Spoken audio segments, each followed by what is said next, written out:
Rudo est un garçon laid, fauché et sans amis qui passe le plus clair de son temps à fouiller les poubelles dans le quartier riche de la ville. Un jour, il remarque qu'une femme riche jette un sac poubelle contenant une poupée en parfait état, et il la veut. Il se rend donc au site de collecte des déchets et se faufile dans l'une des salles des poubelles afin de commencer à chercher des objets de valeur. Cependant, il est un peu trop négligent dans son approche, car il est repéré par l'un des gardes. Les gens ici doivent prendre leurs ordures très au sérieux, car le garde se précipite immédiatement à l'intérieur et pointe son arme sur Rudo.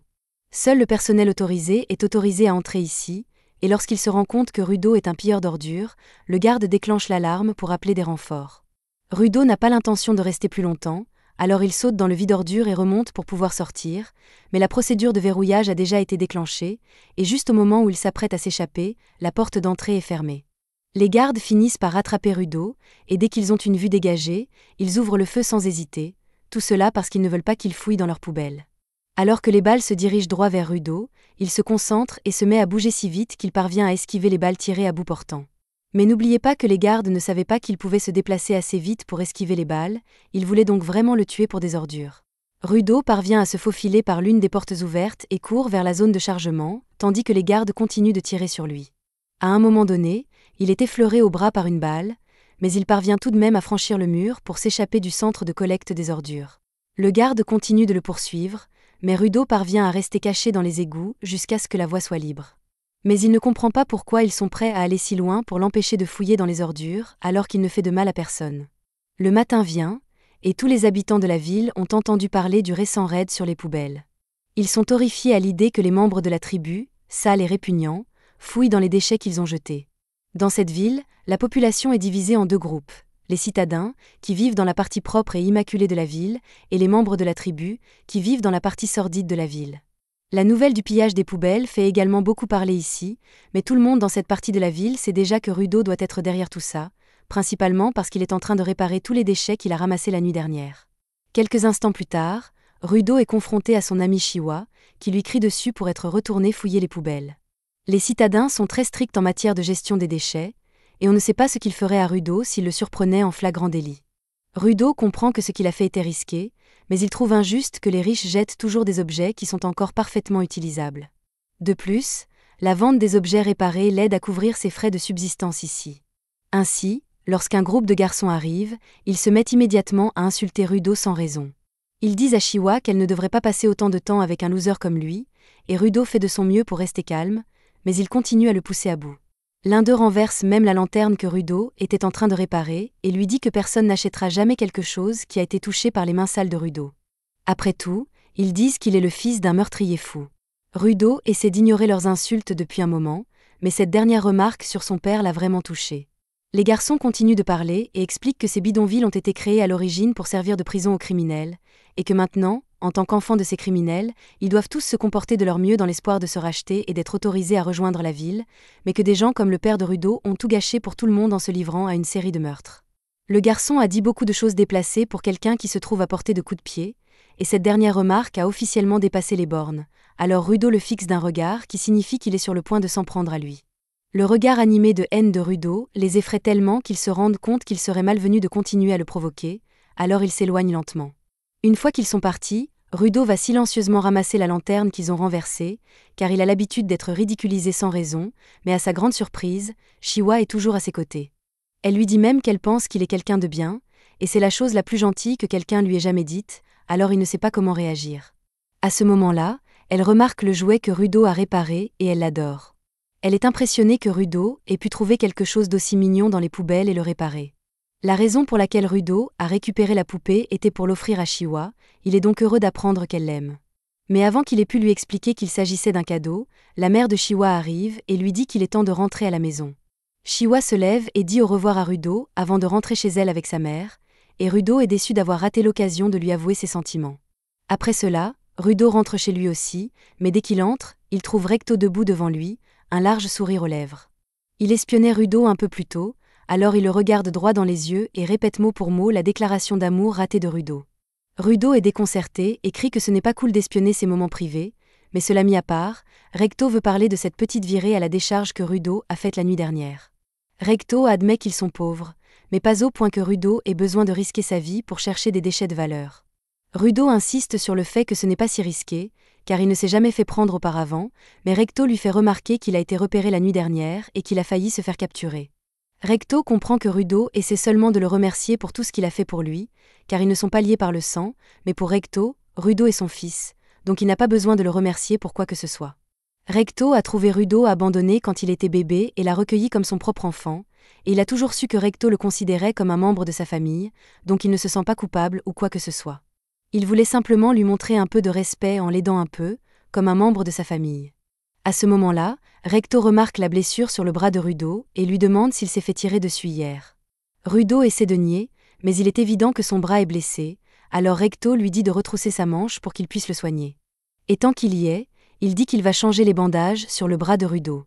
Une fois qu'il a fini de soigner la blessure de Rudo, il lui rappelle de rester loin de la décharge à l'avenir, car la prochaine fois, il pourrait ne pas avoir la chance de s'en sortir avec des blessures légères.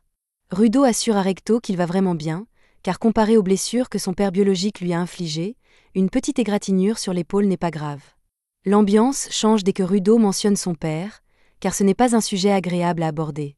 Dans cette ville, les crimes graves sont punis d'une peine de mort immédiate, et les coupables sont jetés dans la fosse sans hésitation. Le père de Rudo a été jeté dans la fosse pour les crimes qu'il a commis, et Recto ne veut pas que la même chose arrive à Rudo, alors il lui demande d'être plus prudent à l'avenir.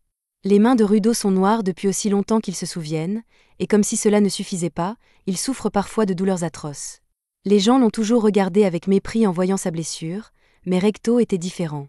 Il a donné à Rudo une paire de gants qui l'aidait à gérer la douleur qu'il ressentait, et Rudo les a toujours chéris depuis. Tout cela mis à part, Recto dit à Rudo qu'il ferait mieux de faire bientôt une déclaration à Chiwa, sinon quelqu'un d'autre pourrait la conquérir avant qu'il n'ait l'occasion de lui avouer ses sentiments, mais Rudo n'a vraiment pas envie de parler de ça pour le moment. Pendant que Recto et Rudo se disputent à l'intérieur, un mystérieux homme masqué se tient dehors et regarde leur maison d'un air sinistre. Le lendemain matin, Rudo essaie d'apprendre à sourire, car Recto lui a dit que cela le rendrait plus accessible. Mais après s'être entraîné pendant quelques minutes, Rudo se rend compte qu'il est tout simplement laid, et qu'aucun sourire ne pourra y changer quoi que ce soit.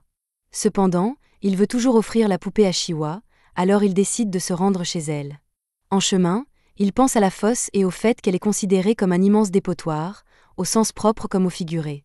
Tous les déchets de la ville y sont jetés, et toute personne prise en flagrant délit de crime et jugée inutile à la société y finit également. Des exécutions publiques y sont assez souvent organisées, mais Rudo s'est toujours demandé ce qui se passait réellement lorsqu'une personne y était envoyée. À ce moment-là, Chiwa arrive et trouve horrible que des gens soient jetés dans la fosse tout le temps. D'après ce qu'elle a entendu, les bidonvilles ont été construits à la périphérie de la ville spécialement pour rappeler à tous les membres de la tribu que s'ils dépassent les limites, ils seront jetés dans la fosse sans hésitation.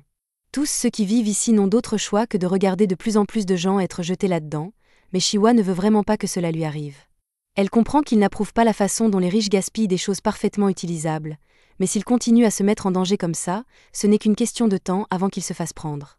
Rudo rit un peu, car Recto lui a dit la même chose hier soir, et Chiwa, c'est probablement parce que Recto aime Rudo autant qu'elle. Rudo continue de rire pendant une seconde, mais il réalise alors que Chiwa vient de lui dire qu'elle l'aime. Dès que Chiwa se rend compte de ce qu'elle vient de dire, elle s'agite et commence à expliquer qu'elle ne voulait pas dire ça de manière bizarre.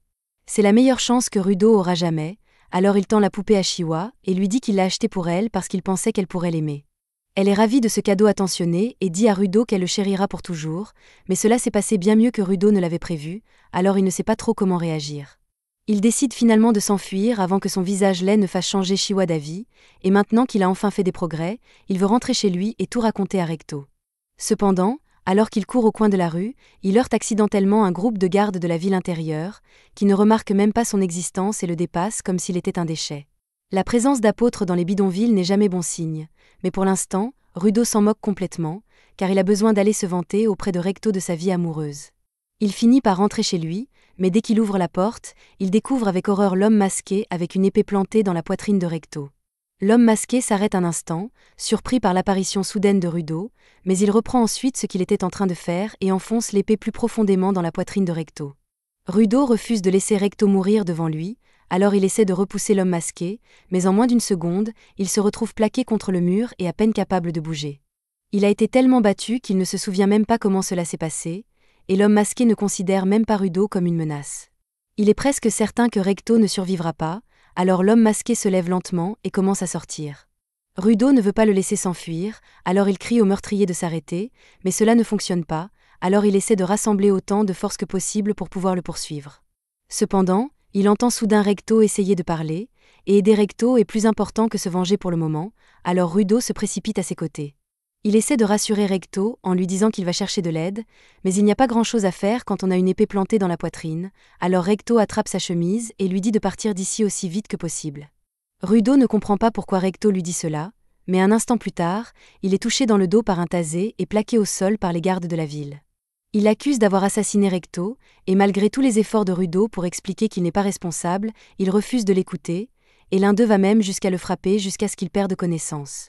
Lorsque Rudo se réveille, il se retrouve attaché au billot, suspendu au-dessus de la fosse, tandis qu'un apôtre le condamne pour un crime qu'il n'a pas commis. Les habitants des bidonvilles n'aimaient déjà pas Rudo, et beaucoup d'entre eux ne s'opposent pas à son exécution. Rudo se demande comment les choses ont pu en arriver là. Il n'a rien fait de mal, et pourtant, des dizaines de personnes réclament son exécution.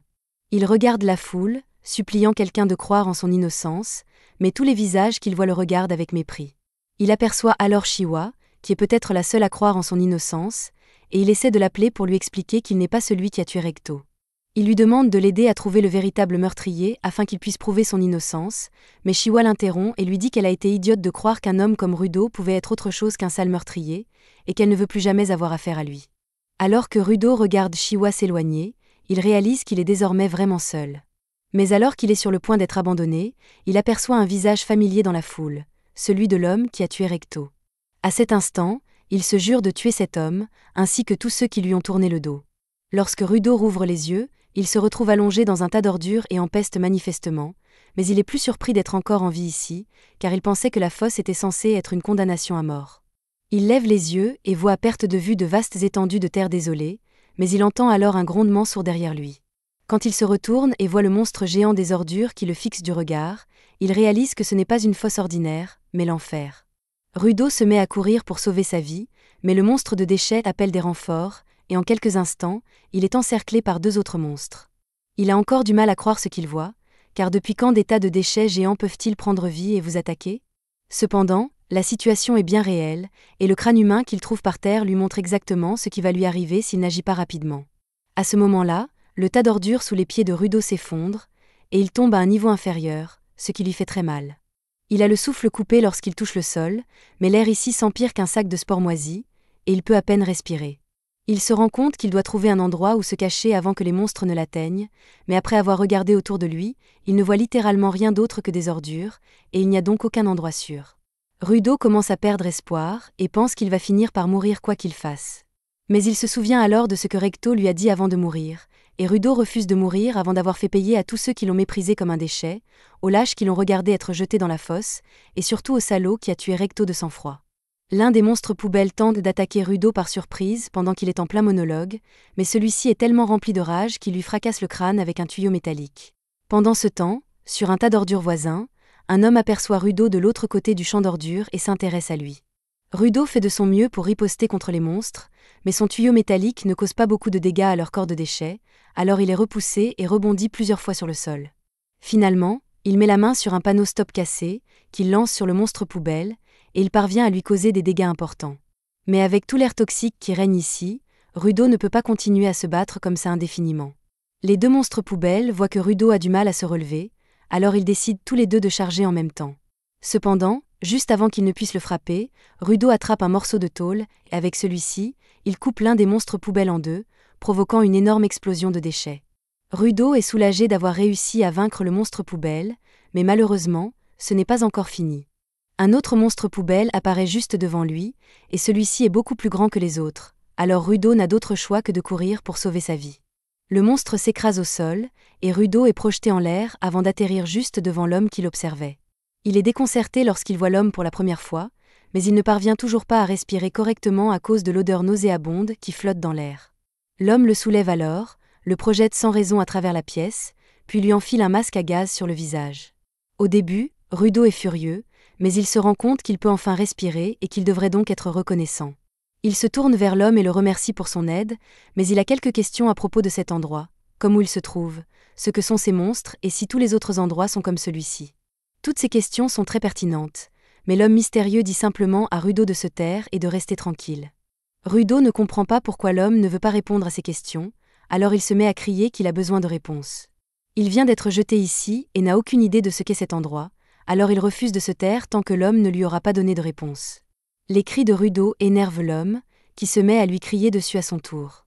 Il dit « Cet endroit est l'une des nombreuses décharges toxiques créées par des esprits comme Rudo », et il aurait fini par l'expliquer, mais Rudo n'a pas pu tenir sa langue, alors maintenant ils doivent à nouveau s'occuper de ces choses.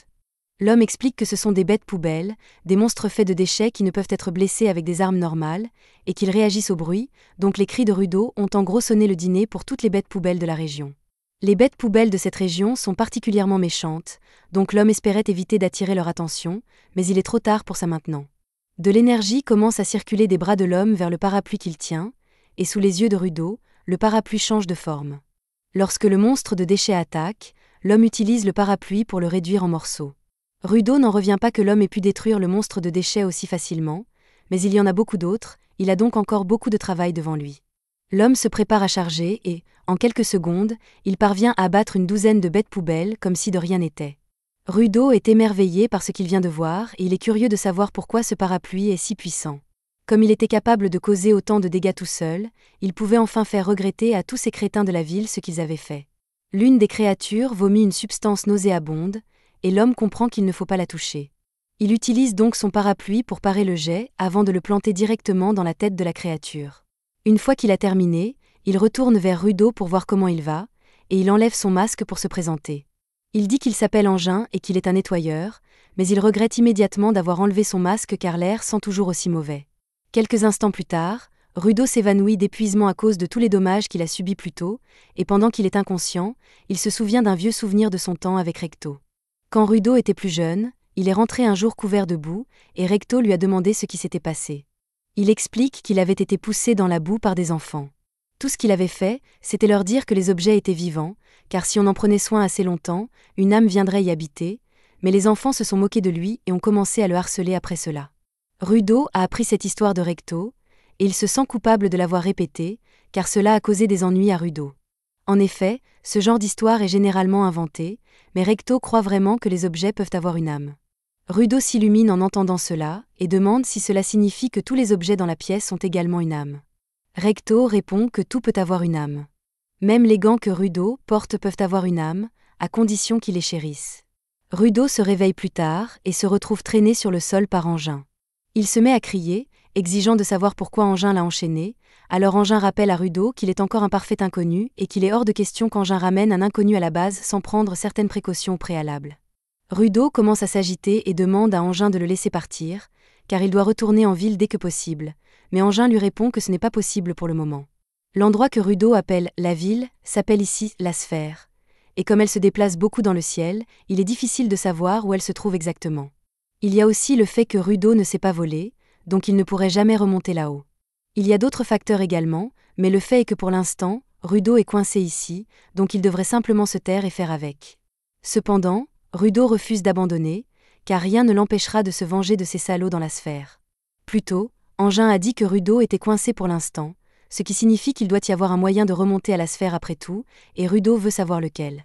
Il demande à Engin de lui dire tout ce qu'il y a à savoir sur cet endroit et comment le quitter, car il ne se taira pas tant qu'Engin ne lui aura pas tout expliqué. Engin en a assez des cris incessants de Rudo, alors il lui dit que s'il est si désespéré de savoir à quoi ressemble la surface, il va lui donner une leçon de première main. Engin continue de traîner Rudo, jusqu'à ce qu'ils arrivent finalement à une vieille station-service avec 2 camions devant. Engin dépose alors Rudo et lui souhaite bonne chance avant de le laisser se débrouiller seul. À ce moment-là, Rudo aperçoit 5 hommes qui le regardent, tous semblant étonnés de le voir. Il trouve les vêtements de Rudo étranges et commence à spéculer qu'il pourrait être un sphérite, mais pour en être sûr, il demande à Rudo d'où il vient. Rudo leur dit qu'il est tombé de l'endroit qu'ils appellent la sphère, et dès qu'il dit cela, tous les hommes enlèvent leurs masques, surpris, car ils n'ont jamais vu de sphéricien vivant auparavant. Ils ont encore du mal à croire qu'un sphéricien ait pu survivre à une telle chute, mais à en juger par l'expression du visage de Rudo, il doit dire la vérité. Rudo n'apprécie pas que des inconnus touchent son visage, alors il se recule, et les hommes s'excusent d'avoir été impolis, mais ils ne voient pas souvent des gens comme Rudo, alors ils se sont un peu excités. Quoi qu'il en soit, le chef voit bien que Rudo doit être mal à l'aise avec ses chaînes, alors il lui propose de les changer, et Rudo trouve qu'il est plutôt sympa, mais malheureusement, les choses ne se terminent pas comme Rudo l'avait imaginé. Ils se retrouvent enchaînés à l'arrière de leur camion, et les hommes se moquent de Rudo, lui disant qu'il a été stupide de leur faire confiance alors qu'il ne sait pas qui ils sont. Alors que les chaînes sont resserrées, le chef rappelle aux autres de faire attention à lui, car il ne voudrait pas endommager leur dernier produit. Les sphérites se vendent à prix d'or dans la région, mais ce sont surtout les corps qui sont vendus, les yeux, les doigts et même les vêtements des sphérites atteignent des prix élevés, mais le chef n'aurait jamais imaginé trouver un sphérite vivant. Il suppose que Rudo doit se demander pourquoi les gens sont prêts à payer autant pour des sphérites. Alors il lui explique que c'est parce que tous les habitants de la surface méprisent les sphérites. Tout ce qu'ils font, c'est déverser leurs déchets sur les gens d'ici, et ceux-ci s'accumulent jusqu'à empoisonner l'air. Cela crée même des monstres ici, donc les sphérites massacrent pratiquement les habitants de la surface avec tous les déchets qu'ils déversent ici. Donc, une fois que les gens d'ici découvriront que Rudo est l'un des sphérites, cela ne sera pas bon pour lui. Il pourrait être torturé, mis en pièces, ou peut-être que quelqu'un sortira même l'huile pour bébé, mais le chef se fiche de ce qui arrivera à Rudo, car il va gagner beaucoup d'argent en le vendant au plus offrant. Mais avant cela, il veut prendre sa revanche, alors il commence à enfoncer des déchets dans la bouche de Rudo. Il pense que Rudo a dû mener une vie protégée dans la sphère, et que le fait de le forcer à manger des déchets devrait briser son moral. Mais alors qu'il enfonce un déchet dans la gorge de Rudo, celui-ci lui mord les doigts et lui arrache la chair jusqu'à l'os. Le chef recule sous l'effet de la douleur, mais Rudo continue de mâcher la chair et l'avale même. Dans les bidonvilles, Rudo était obligé de manger des ordures comme celle-ci tout le temps, donc rien n'a changé pour lui. Même la discrimination est la même ici, car peu importe où Rudo va, les gens trouveront toujours une raison de le traiter comme un déchet, et il en a assez. Il se libère de ses chaînes, à présent, Rudo a perdu tout sens commun, la seule chose qui occupe son esprit est le meurtre. Engin a observé toute la scène depuis une falaise voisine et il est impressionné par ce dont Rudo est capable. Rudo se souvient de ce que Recto lui a dit. Prendre soin de quelque chose assez longtemps lui donnera une âme. Lorsque Rudo attrape la chaîne qui flotte devant lui, celle-ci commence à briller d'une lumière rouge, choquant les charognards. À la surface, il existe des personnes spéciales comme Engin qui sont capables de donner vie à des objets pour en tirer toute leur puissance, et Rudo est l'une d'entre elles. La chaîne qu'il tient se transforme, ce qui rend les autres charognards prudents à l'idée de l'attaquer, mais leur chef leur rappelle que même si Rudo est un donneur, tant qu'ils lui prendront cette chaîne, il ne pourra plus utiliser ses pouvoirs. Les charognards parviennent à faire tomber la chaîne des mains de Rudo, mais cela ne l'arrête pas, car Rudo attrape simplement un pneu à proximité et l'utilise pour les tabasser tous. Le dernier qui reste est le chef, et comme il ne peut rien faire pour arrêter Rudo, il se met à l'insulter sans cesse, mais cela ne fait que le rendre encore plus furieux. Rudo est sur le point de l'achever sur place, mais à la dernière seconde, Engin intervient et l'arrête. Rudo finit par reprendre ses esprits, et le pneu qu'il utilisait se désagrège en poussière quelques instants plus tard. Rudo n'a aucune idée de ce qui vient de se passer ni de comment il a fait tout cela, mais il a le sentiment que cela a quelque chose à voir avec ses gants. Engin s'excuse d'avoir abandonné Rudo ici, mais il devait voir de quoi Rudo était capable, et maintenant qu'il sait que Rudo est un donneur, il veut lui proposer un marché. Il dira à Rudo tout ce qu'il veut savoir, et en échange, Rudo devra venir travailler avec lui et le reste des cleaners. Mais après tout ce qui s'est passé, Rudo ne fait plus confiance aux gens, alors il répond à Engin, non. C'était la fin de l'épisode 2. Quoi qu'il en soit, Engin kidnappe Rudo, c'était assez facile, vu à quel point Rudo était blessé, alors il l'emmène chez un médecin pour le soigner. Pendant qu'il est là, Engin informe un de ses coéquipiers qu'il a trouvé un gamin talentueux pour rejoindre leur équipe. Rudo crie qu'il n'a jamais accepté de rejoindre l'équipe d'Engin, mais Engin lui dit qu'il n'a pas vraiment le choix parce qu'il va certainement mourir là-bas sans aucune aide. Le médecin se met aussi à crier sur Rudo et lui dit que c'était plus que stupide de s'aventurer seul en terre inconnue. En fait, avec tout cet air toxique qu'il a inhalé, le médecin est surpris que Rudo soit encore en vie. Il ferait mieux d'être reconnaissant qu'Engin et sauver son cul idiot. Rien que regarder le visage de Rudo commence à énerver le médecin, alors il lui dit de payer et de dégager. Après ça, Engin paye le médecin, et tous les deux quittent le cabinet ensemble. Rudo est vraiment reconnaissant qu'Engin l'aide autant, mais il est sérieux quant au fait qu'il ne peut pas rejoindre l'équipe d'Engin. Il doit retourner dans la sphère pour se venger, donc il n'a pas le temps de traîner ici et de ramasser des déchets ou quoi que ce soit que l'équipe d'Engin fait. Engin dit à Rudo qu'il est libre de demander autour de lui des informations sur comment retourner dans la sphère, mais il y a deux choses qu'il devrait savoir d'abord. 1. Littéralement tout le monde ici déteste les sphérides autant que ces vendeurs de corps, donc si quelqu'un découvre que Rudo en est un, il est foutu. Et 2. Ce n'est pas le genre d'endroit où on peut obtenir des informations gratuitement, donc demander autour ne servira pas à grand-chose pour Rudo. À l'intérieur d'une des villes déchets, Engin achète à Rudo de la vraie nourriture pendant qu'ils sont assis à une table à proximité, et Rudo adore le burger. Il est un peu surpris car il a toujours imaginé le gouffre comme n'étant rien d'autre que des déchets. Cependant, maintenant qu'il a vu de ses propres yeux, cet endroit ressemble juste à une ville normale avec des déchets partout. Angin décide de donner un peu d'informations à Rudo sur cet endroit, alors il commence à expliquer comment les déchets peuvent souvent contenir une puissance émotionnelle appelée anama. Cet anama se rassemble parfois en une grande masse, ce qui donne naissance aux bêtes déchets que Rudo a dû affronter. Les bêtes déchets attaquent les humains à vue, mais elles ont tendance à rester près des sites de décharge, donc les gens de la ville n'ont pas à les affronter souvent. Cependant, il y a parfois des incidents où une bête déchet terrorise une ville. De plus, ce n'est pas facile d'éliminer les bêtes déchets, il faut détruire leur cœur, et cela ne peut être fait qu'avec des équipements spéciaux comme le parapluie d'Angin ou les gants de Rudo. Ça peut sembler être des objets ordinaires, mais avec suffisamment de temps et de soin, l'anama habitera n'importe quel objet, le transformant en une arme efficace contre les bêtes déchets. Cependant, il n'y a que quelques personnes capables de libérer l'anama dans ses instruments vitaux, les donneurs, et Rudo se trouve justement en être un. Angin dit à Rudo qu'il est un nettoyeur qui travaille pour une organisation d'exterminateurs de bêtes déchets, et ils ont besoin de tous les donneurs possibles, donc il veut que Rudo vienne travailler avec lui. Rudo demande s'il va vraiment lui dire comment retourner dans la sphère s'il travaille avec lui, mais pour ça, Angin n'a aucune idée de comment aller dans la sphère. Il a juste menti plus tôt pour s'assurer que Rudo écouterait sa proposition. Rudo est évidemment furieux qu'Angin lui ait menti, mais Angin dit que son patron est bien plus au courant de ce qui se passe ici, donc il sait probablement un moyen pour Rudo de retourner dans la sphère. Rudo est frustré de devoir maintenant rencontrer le patron d'Angin juste pour avoir peut-être une chance de retourner dans la sphère. Quelques instants plus tard, Angin reçoit un appel, donc il doit partir s'occuper d'une affaire rapidement. Mais avant de partir, il donne à Rudo un sac d'argent et lui dit qu'il peut faire ce qu'il veut avec en attendant. Rudo est choqué par la générosité d'Angin et lui demande si c'est vraiment ok pour lui de prendre ça, mais Angin n'a aucun problème avec ça, surtout puisque c'est l'argent qu'il a gagné en vendant les vêtements de Sphérite de Rudo. Rudo n'y avait pas vraiment pensé avant maintenant, mais ses vêtements ont effectivement disparu, et il est en colère qu'Angin les ait vendus sans sa permission. Mais pour la défense d'Angin, porter des vêtements de Sphérite ici ne ferait qu'attirer une attention indésirable, donc il faisait en réalité une faveur à Rudo. Quoi qu'il en soit, il s'en va avant que Rudo ait une chance de lui crier dessus. Mais pendant que Rudo ne faisait pas attention, un chat saute d'un des panneaux et attrape l'argent sur la table avant de s'enfuir. Rudo ne va pas se laisser voler par un chat, alors il commence à le poursuivre dans l'allée où il s'est enfui. Le chat est vraiment rapide, donc Rudo ne pourra pas l'attraper à main nue à ce rythme. Pour se faciliter la tâche, Rudo attrape un bâton à proximité pour attraper le chat, et bien que ça l'aide à l'immobiliser au sol, il ne réalise pas que le bâton appartient à quelqu'un, et cette personne n'est pas contente. Il accuse Rudo de le voler, mais Rudo n'a aucune idée de ce dont le type parle puisqu'il ne se souvient pas lui avoir volé quoi que ce soit.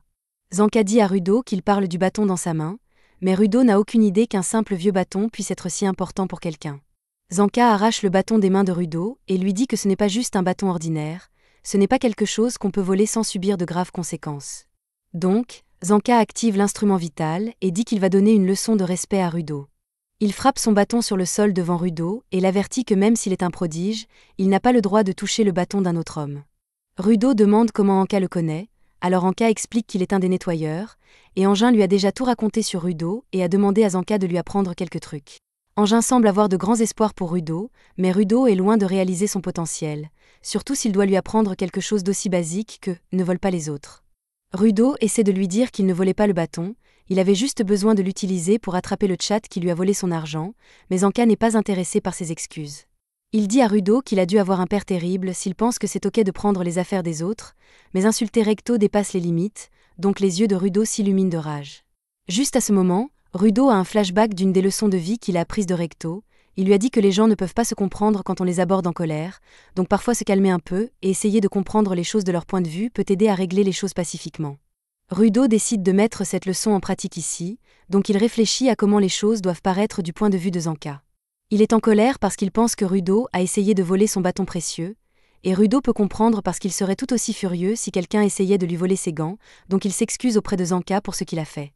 Il s'avère que l'excuse a été super efficace parce que Zanka désactive son bâton et dit à Rudo qu'il est prêt à laisser tomber. Il s'excuse aussi pour avoir menacé Rudo plus tôt, car même s'il était contrarié, en tant que professeur de Rudo, il aurait dû essayer de rester calme. Rudo est stupéfait de voir à quel point il a été facile de désamorcer la situation une fois qu'il s'est excusé, et Zanka semble être une toute nouvelle personne maintenant qu'il n'est plus en colère. Zanka tend sa main pour aider Rudo à se relever et lui demande quel est son instrument vital, donc Rudo lui dit qu'il est presque sûr que ce sont ses gants, mais il ne sait pas encore comment les activer à volonté.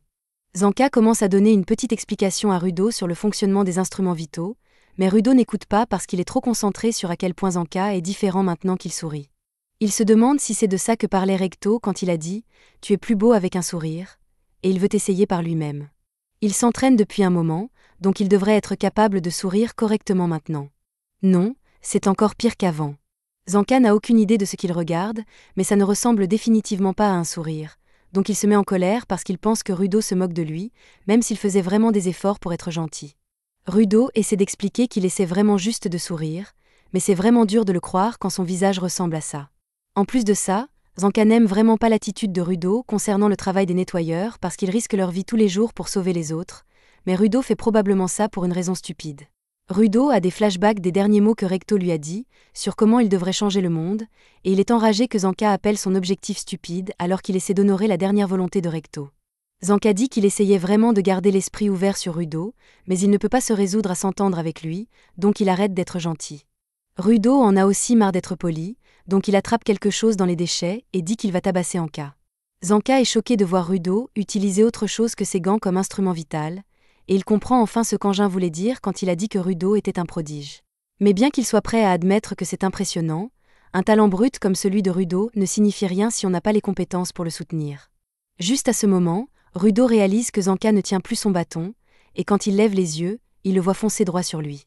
Il arrive à l'esquiver, mais Zanka court vers lui et commence à lui mettre beaucoup de pression. Rudo finit par trouver une ouverture pour contre-attaquer, mais il ne réussit qu'à effleurer la joue de Zanka. Zanka projette ensuite Rudo au sol et le traite de pathétique excuse de donneur, mais alors il remarque quelque chose sur sa joue, et horrifié, après avoir reniflé, il découvre que c'est de la merde. Il regarde ensuite Rudo et réalise que l'arme qu'il a prise dans les déchets était une ventouse, et une salle en plus. Rudo n'a aucune idée de ce qui effraie en Zanka puisqu'il n'a jamais vu de ventouse avant, mais il n'a pas l'intention d'arrêter de se battre. Donc même si Zanka supplie une pause, Rudo continue de le poursuivre. Rudo suppose que cette ventouse doit être vraiment dangereuse, donc il saute fièrement en l'air et frappe Zanka, éclaboussant de la saleté partout. Un peu plus tard, Engin revient vérifier Rudo, mais quand il le trouve enfin, il voit Rudo debout au-dessus d'un Zanka inconscient couvert de merde.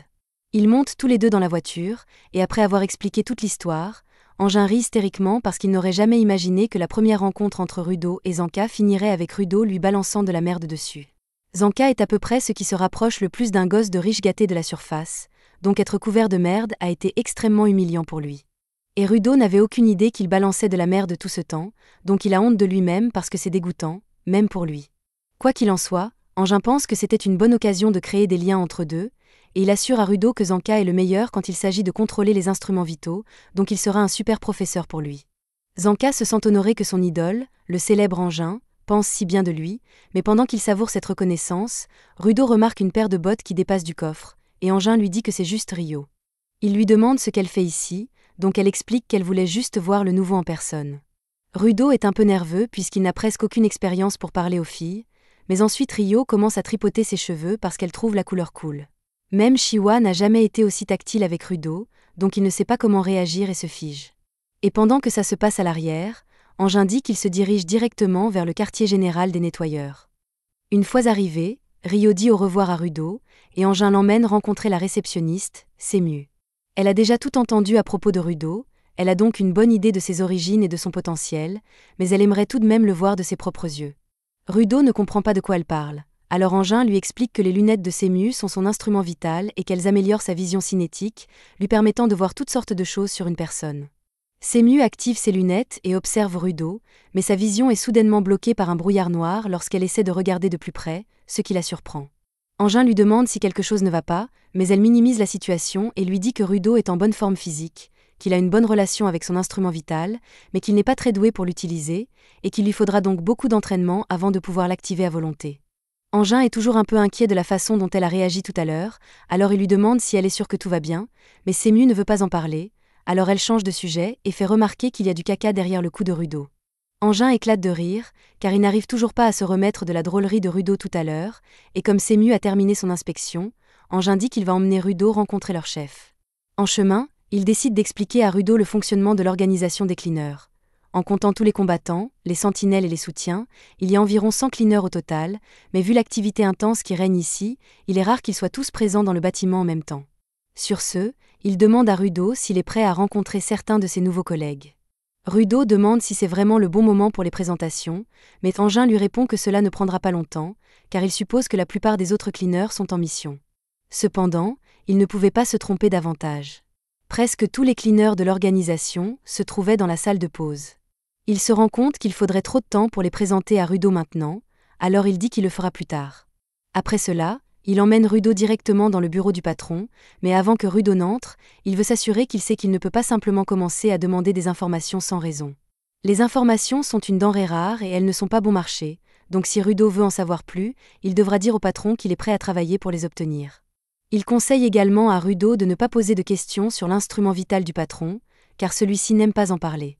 Et s'il envisage de poser la question aux autres, cela ne sert à rien, car aucun d'entre eux ne sait à quoi sert l'instrument vital du patron, et franchement, ils s'en moquent, car ils font confiance au patron plus qu'à quiconque. Après avoir entendu à quel point le patron est respecté, Rudo veut faire bonne impression, alors il ouvre la porte pour se présenter, mais à sa grande surprise, le bureau est vide. À ce moment-là, Sému s'approche derrière eux et avoue qu'elle a complètement oublié de mentionner que le patron est en déplacement pour affaires et qu'il ne sera pas là avant un certain temps. Engin n'en savait rien. Il s'excuse donc auprès de Rudo et demande à Sému si elle sait quand le patron sera de retour, mais elle n'a aucune idée de l'endroit où il est parti, il semble donc que Rudo devra simplement attendre que le patron revienne.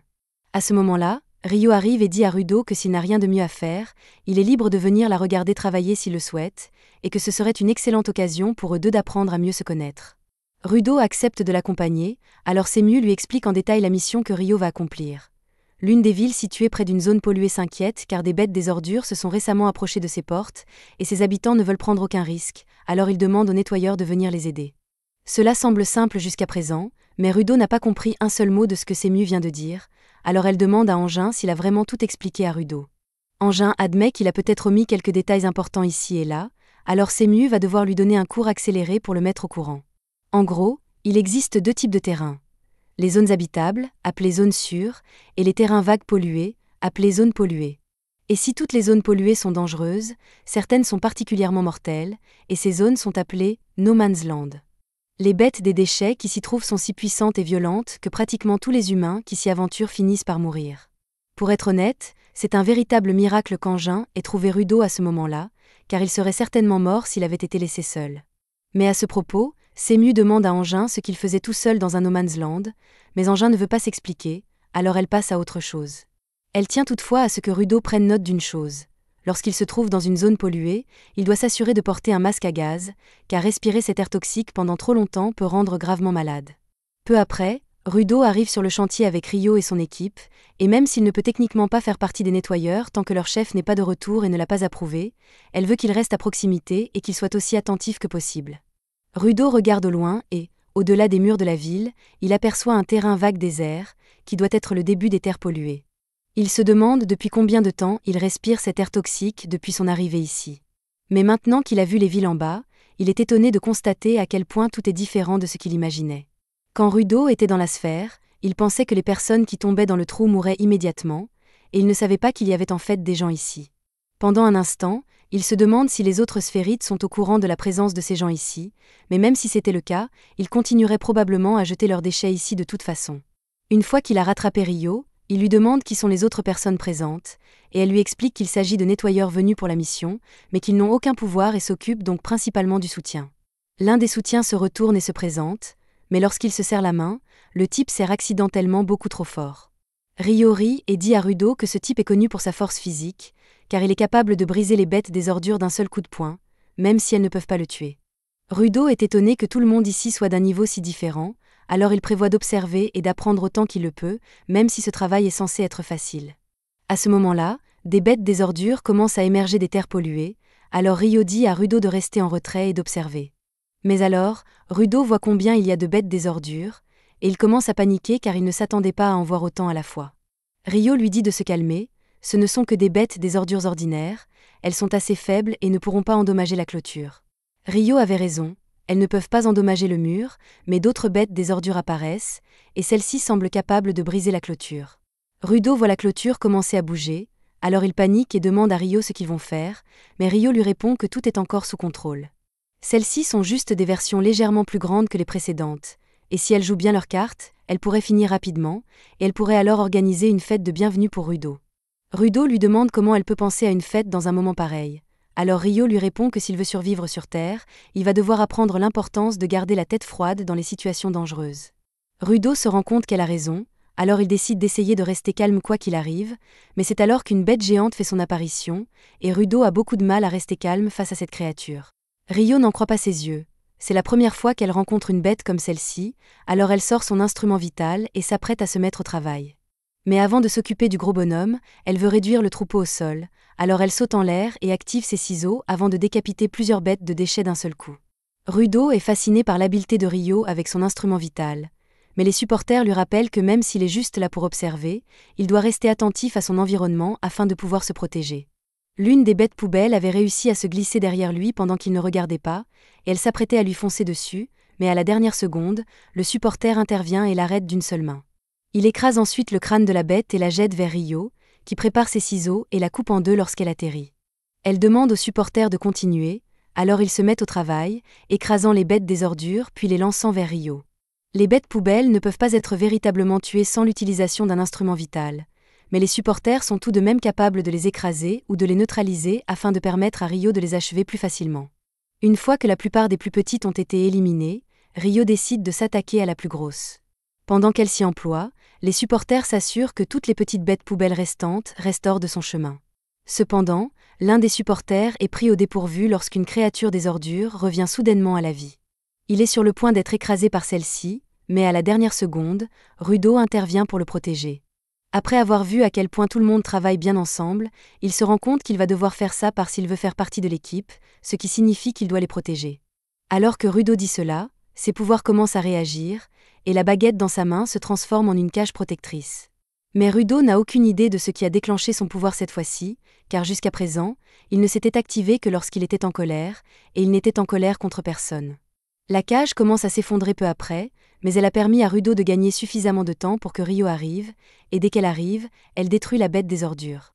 Ils sont tous très reconnaissants à Rudo d'être intervenu pour le sauver, mais ils doivent encore s'occuper de la grosse bête. Rio a essayé de la couper en deux plus tôt, mais pour une raison quelconque, la bête a réussi à se reconstituer. C'est ennuyeux, mais Rio va devoir continuer à la découper jusqu'à ce qu'elle cesse de bouger. Comme il s'agit d'un nouveau type de bête, ils ne savent pas exactement de quoi elle est capable. Quelques partisans partent donc avertir les villes environnantes, tandis que Rio se lance dans le combat.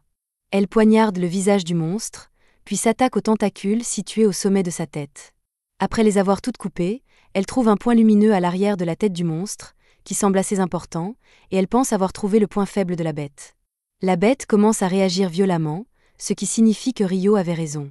Elle saute alors en l'air et enfonce ses ciseaux dans la tête du monstre, transperçant ce qui l'alimentait et le réduisant en poussière. Cependant, lorsque ses supporters lui demandent ce qu'elle a fait pour vaincre la bête, elle leur répond que le monstre est mort lorsqu'elle a retiré cette chose de sa tête, ce qui signifie que c'était sans doute sa source d'énergie. Mais elle espère en quelque sorte se tromper, car l'objet qu'elle tient dans sa main est un instrument vital. Et si les bêtes poubelles sont capables de fusionner avec des instruments vitaux, elles ont désormais un problème majeur à régler. Ailleurs, l'homme qui a tenté d'enlever Rudo se réveille dans un tas d'ordures, et il est vraiment confus, car la dernière chose dont il se souvient, c'est d'avoir été tabassé par un enfant sphérite, et il n'a donc aucune idée de comment il a atterri ici. À ce moment-là, il regarde devant lui et remarque un homme assis sur le canapé en face de lui, qui lui dit qu'il veut tout savoir sur l'enfant sphérite qu'il a tabassé. Plus tard dans la nuit, Anka se lève de son lit et entend beaucoup de gens parler dans la cafétéria. Il va voir ce qui se passe et est surpris de voir tout le monde en train de faire la fête. Il trouve Rio et lui demande ce qui se passe. Elle lui répond qu'il s'agit de la grande fête de bienvenue organisée pour Rudo. Mais Anka n'y croit pas, car Rudo n'a rien fait pour mériter une fête aussi grandiose. Il parie que Rio et les autres voulaient juste une excuse pour se saouler, et il n'a pas tort, c'est un peu le but des fêtes en premier lieu. Comme il s'agit de la fête de Rudo, Anka trouve étrange de ne pas l'avoir encore vu, alors il regarde autour de lui et finit par apercevoir Rudo, l'air triste, la tête posée sur une table.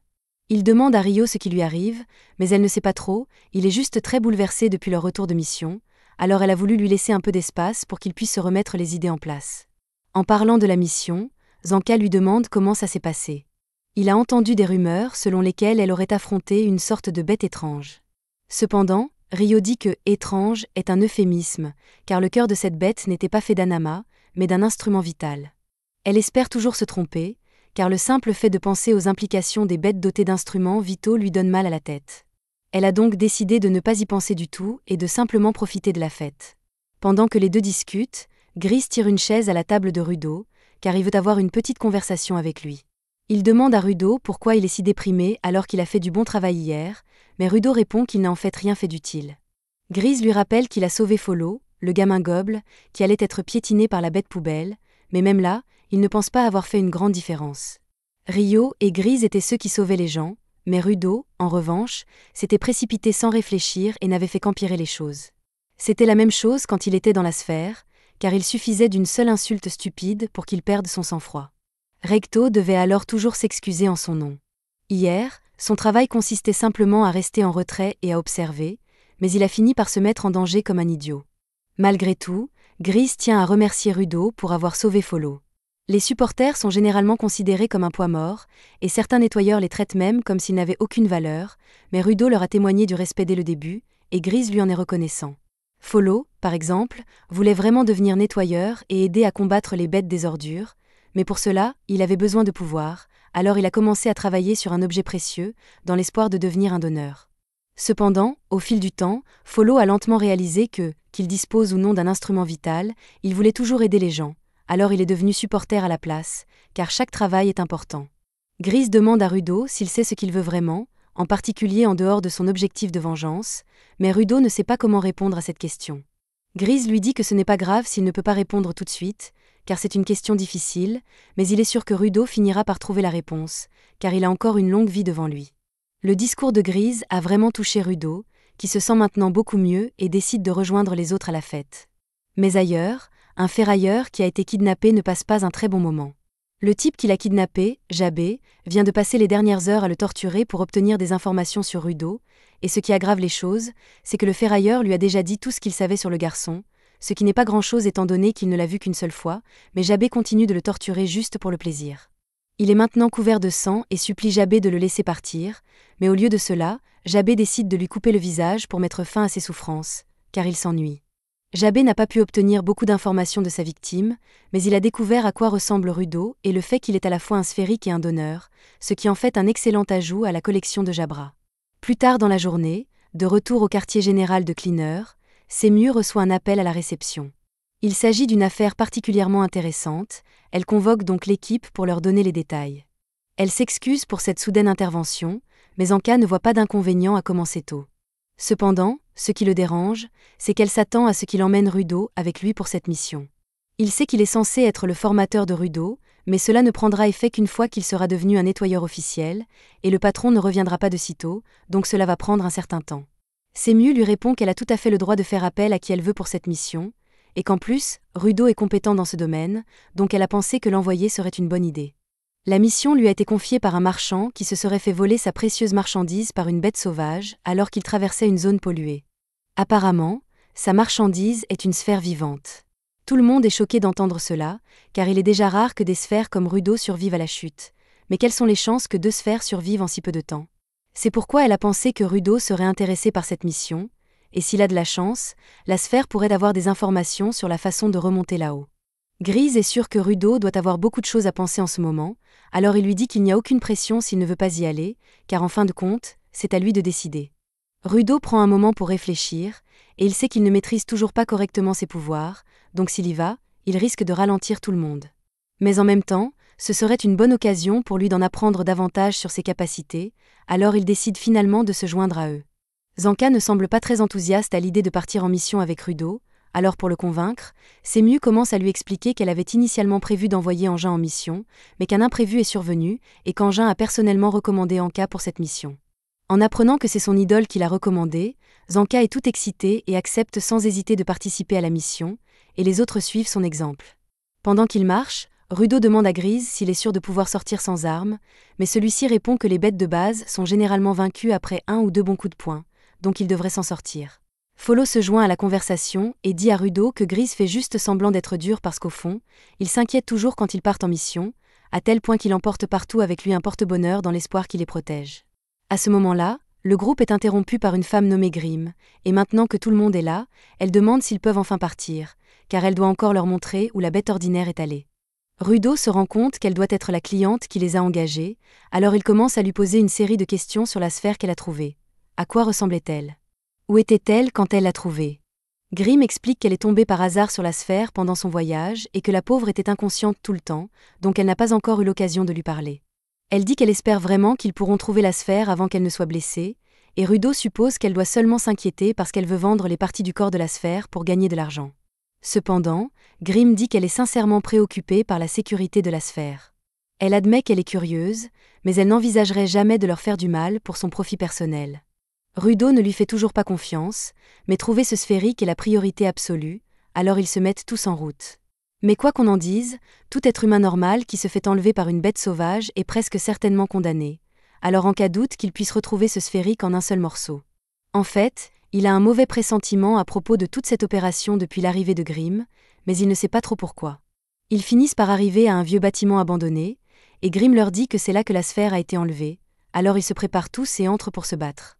Cependant, au lieu d'une bête immonde, ils trouvent l'endroit complètement vide, à l'exception d'une poupée assise sur une chaise, et tout à coup, Grimm devient très agressif et pousse tout le monde au milieu de la pièce. Quelques instants plus tard, le sol s'effondre sous leurs pieds, les faisant tous tomber dans le sous-sol. Ils ont tous réussi à survivre d'une manière ou d'une autre, alors Gris crie sur Grimm et lui demande ce qu'elle croit faire. Elle leur répond qu'elle facilite simplement l'accès à la sphère, et quand elle parle de sphère, elle fait référence à Rudo.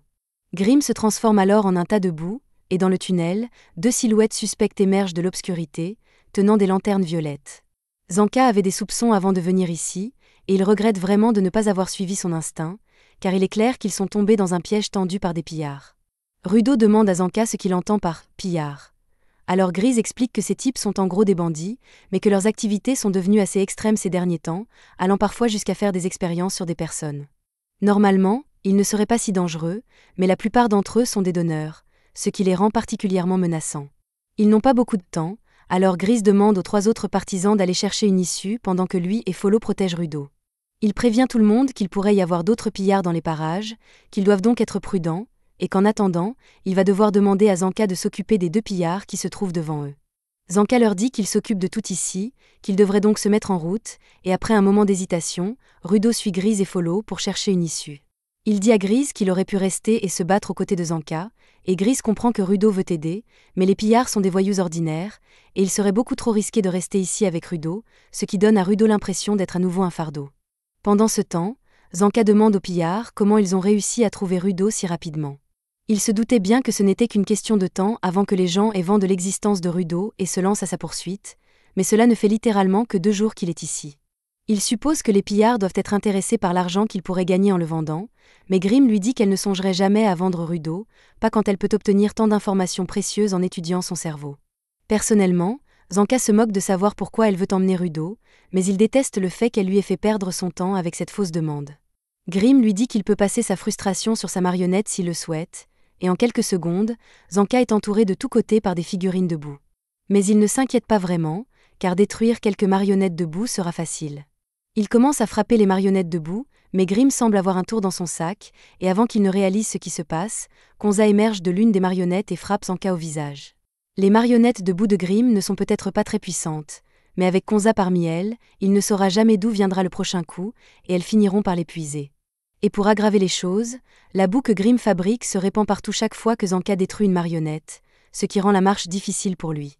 Grimm lui dit que même si elle a beaucoup apprécié leur combat, elle doit le mettre hors d'état de nuire avant de s'en prendre à Rudo, car les capacités de Zanka sont plutôt gênantes, mais Zanka l'interrompt au milieu de sa phrase, car il en a assez de l'entendre jacasser. Il admettra qu'elle l'avait dominé pendant la première moitié, mais en observant sa façon de se battre, il a compris certaines choses. Grimm utilise clairement sa pelle pour contrôler la boue, et au début, Anka craint que Konza dispose lui aussi d'un instrument essentiel, mais il semble que la seule chose pour laquelle il soit doué, ce soit donner des coups de poing et des coups de pied. En fait, s'il arrive à se déplacer aussi bien dans la boue, c'est uniquement parce qu'il a enfilé une paire de raquettes avant le combat afin de répartir son poids de manière uniforme, et il trouve mignon que les 2 aient pensé que cela suffirait à le vaincre. Grimm se met en colère et envoie toutes ses marionnettes de boue attaquer Anka en même temps, mais avant qu'elle ne puisse l'approcher, il enfonce son bâton dans le sol et l'utilise comme un diapason pour sentir les vibrations dans l'environnement. Il est désormais capable de détecter la moindre anomalie chez les marionnettes de boue, et il ne lui faut que quelques secondes pour localiser celle dans laquelle se cache Konza. Zanka se précipite alors vers cette marionnette et frappe Konza au visage. Il fait ensuite de même avec Grimm, les assommant tous les 2 instantanément. Grimm étant inconscient, Toutes les marionnettes de boue commencent à se désintégrer, et Zanka est presque déçu de la facilité avec laquelle cela s'est produit, mais tout à coup, il entend la voix de Jabé juste derrière lui. Il comprend immédiatement qu'il est dans une situation très délicate. C'était la fin de l'épisode 5. Abonnez-vous pour ne pas manquer le prochain.